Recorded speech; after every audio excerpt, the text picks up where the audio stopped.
स्थिर सुखम आसनम। पतंजलि योग सूत्र में आसन को ऐसे ही खूबसूरती से डिस्क्राइब किया गया है। स्थिर मतलब स्टेबल एंड स्टेडी, सुख मतलब कंफर्टेबल एंड रिलैक्स्ड। आसन वही है जो स्टेडी हो और कंफर्टेबल हो, और किसी भी आसन में स्थिरता और सुख दोनों को लाने के लिए उस आसन के बारे में ज़्यादा से ज़्यादा जानकारी होना बहुत ही ज़रूरी है।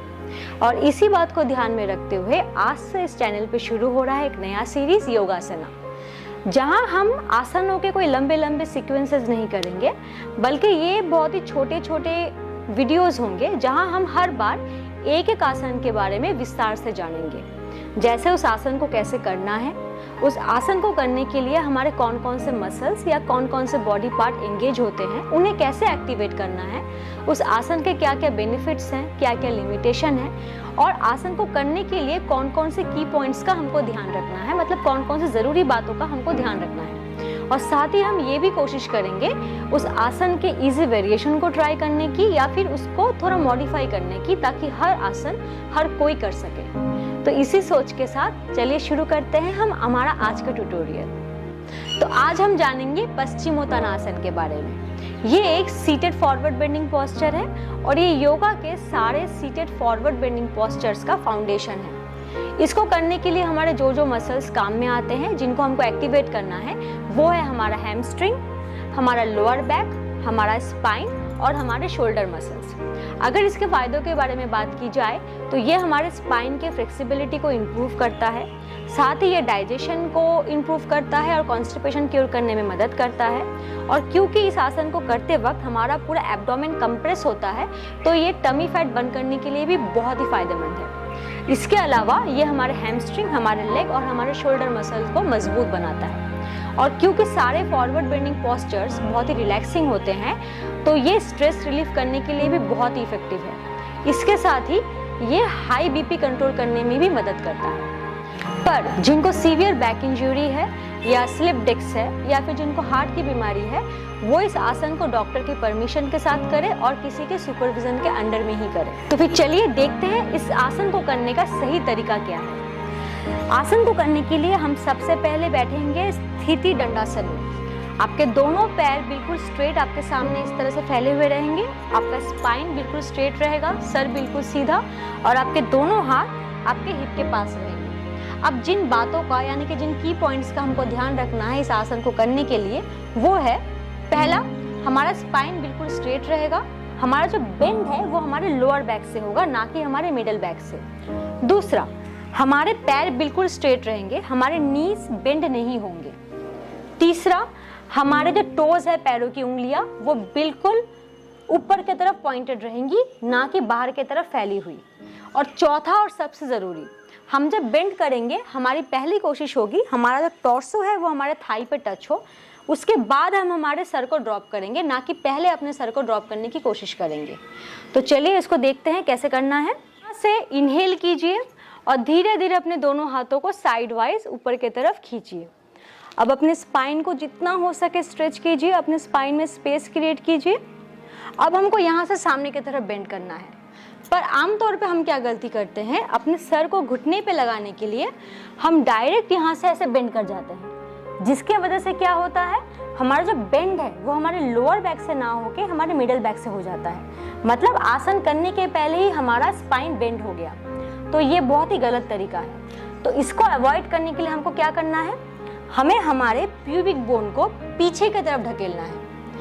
आप जितना अपने प्यूबिक बोन को पीछे की तरफ ढकेलते हुए बेंड करेंगे, उतना ही ज़्यादा आपको अपने लोअर बैक से बेंड करने में मदद मिलेगी और आपका स्पाइन भी स्ट्रेट रहेगा। तो इसको करने का सही तरीका क्या है, आप अपने दोनों हाथों को अपने थाइस के पास रखिए और अपने हिप्स को एडजस्ट करते हुए अपने प्यूबिक बोन को पीछे की तरफ ढकेलें, जितना हो सके पीछे की तरफ ढकेलें।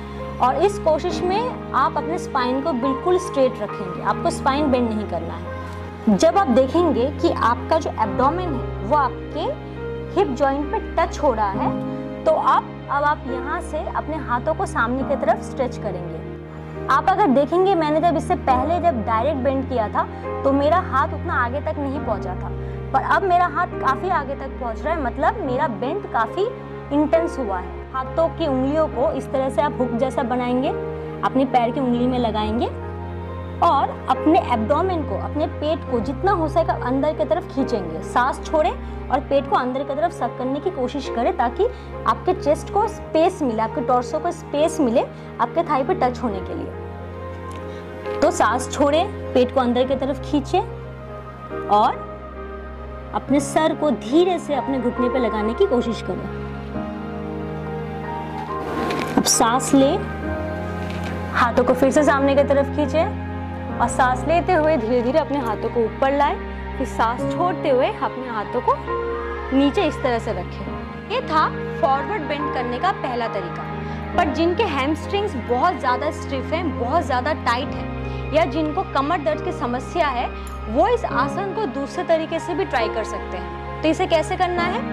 हम स्थिति दंडासन में हैं। अब यहाँ से अपने घुटने को हल्का सा बेंड करें। मुझे पता है, मैंने की पॉइंट में आपको बताया था कि हमें हमारे पैर को स्ट्रेट रखना है, घुटना बेंड नहीं करना है। तो हम जब इस आसन को करेंगे तो हमारी यही कोशिश रहेगी कि हम धीरे धीरे अपने पैर को स्ट्रेट करें। पर शुरुआत हम हमारे घुटने को बेंड रख के करेंगे ताकि हमारे कमर में ज़्यादा प्रेशर ना पड़े। तो यहाँ से आप सांस लेंगे, इनहेल करते हुए अपने दोनों हाथ को ऊपर की तरफ स्ट्रेच करें, अपने स्पाइन को खींचें और सांस छोड़ते हुए अपने टॉर्सो को अपने थाई पे रेस्ट करें और अपने दोनों हाथों को अपने पैरों के पास इस तरह से रखें। अब यहाँ से हमको धीरे धीरे कोशिश करनी है हमारे हिप को एडजस्ट करते हुए पीछे की तरफ ग्लाइड करने की। आप जब पीछे की तरफ जाएंगे तो आपको इस बात का ध्यान रखना है कि आपका जो टॉर्सो है वो आपके हिप पे लगा रहना चाहिए और आपके दोनों हाथ आपके एरियो के पास ही रहेंगे। आपको पीछे जाते वक्त अपने हाथों को पीछे की तरफ नहीं लाना और ना ही अपने अपर बॉडी को ऊपर की तरफ पुल करना है। आपको इसी पोजीशन में रहते हुए यही कोशिश करनी है कि आपका पैर स्ट्रेट हो जाए, आपके नीज बेंड ना रहे। शायद ये आपको एक दिन में नहीं होगा, पर जब आप रोज थोड़ा थोड़ा करके प्रैक्टिस करेंगे तो ये आसन आपको आसानी से आ ही जाएगा। और जब आपके पैर बिल्कुल स्ट्रेट हो जाएं, आपका नी बेंड ना रहे, तब सांस छोड़ते हुए अपने दोनों हाथों को सामने की तरफ स्ट्रेच कीजिए, हुक बनाइए उंगलियों का, पैरों की उंगली को पकड़िए और सांस छोड़ते हुए पेट को अंदर की तरफ खींचे और अपने सर को घुटने से लगाएं। फिर इनहेल करते हुए धीरे धीरे ऊपर, फिर एक्सहेल करते हुए दोनों हाथ नीचे। अगर आपको मेरी ये छोटी सी कोशिश अच्छी लगती है तो इस वीडियो को लाइक कीजिए, ज़्यादा से ज़्यादा इसको शेयर कीजिए। कोई सुझाव हो तो मुझे ज़रूर बताएं और चैनल को सब्सक्राइब ज़रूर कीजिए। मिलते हैं अगले वीडियो।